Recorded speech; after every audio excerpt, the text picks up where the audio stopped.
Welcome to হঠাৎ করে blog. আজ আমি চলে এসেছি সেই বিশ্ববিখ্যাত ফুলের বাগান খিরাইতে।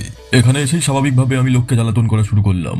আমার প্রথম শিকার হলো বিশেষ কিছু কাকিমারা, যারা পাপাকি পরীদের জন্য মুকুট তৈরি করেন। হ্যাঁ, এই হলো সেই মুকুটগুলো যেগুলোর ভয় ও আতঙ্ক এখনো মনের মধ্যে অন্ধকার এনে দেয়। নীল সাদা লুঙ্গি পরে গেরুয়া রঙের গাঁদা ফুল কালেক্ট করছিলেন এক ভদ্রলোক। দেখে বুঝলাম খুব শীঘ্রই আসতে চলেছে 26-এর ইলেকশন।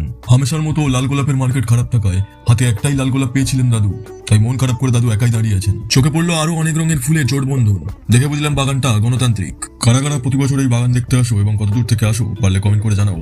যাই হোক, এই বাগানের ইতিহাসটা অনেকটাই পুরনো। ফার্স্ট লকডাউন অর্থাৎ 2020-র আগে এই বাগানটি ছিল পুরোপুরিভাবে পরাধীন। পরবর্তীকালে কিছু স্বাধীনতা সংগ্রামী ব্লগার এই বাগানটিকে স্বাধীন করেন।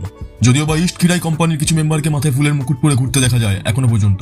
হ্যাঁ, এরাই সেই ভয়ঙ্কর ইস্ট খিরাই কোম্পানির পাপাকি পরি। যাই হোক, এরপর আর দুষ্টুমি না করে ঘুরে নিলাম বাগানটাকে। এখানে বাগানের ফুলগুলো দেখলেই বোঝা যায় যে কৃষকরা কত পরিশ্রম করে এই ফুল গাছগুলো তৈরি করেন। তাই সবার কাছে রিকোয়েস্ট একটাই, কি ঘুরতে এসে এখানে পেছন নাড়িয়ে রিল বানানোর চক্করে বাগান নষ্ট করবেন না কোনোভাবেই। সাবধান, কথাটা শুনলে কৃষকরা আনফলো করে দেবে। দেরি না করে তাড়াতাড়ি চলে আসুন খিরাই ফুলের বাগান, কারণ আর কিছুদিন পরেই এখানে ভিড়ে আপনি টিকতে পারবেন না। চলুন এবার দেখা যাক সে খিরাইয়ের ভাইরাল জলপ্রপাত, যেখানে গঙ্গা ও ব্রহ্মপুত্র নদীর জল এখনো পৌঁছতে পারেনি, কারণ লোকাল ট্রেনটা টিকিয়াপাড়ায় এখনো আটকে আছে। এই জলপ্রপাতের এরিয়াটা এতটাই অদ্ভুত যে এখানে আপনার শীতকালে ঠান্ডা লাগতে পারে আর গরমকালে গরম। তাই এখানে এলে একটু সাবধান থাকুন, সতর্ক থাকুন। ভিডিওটা ভালো লাগলে লাইক, ফলো ও সাবস্ক্রাইব করে দিন। ধন্যবাদ।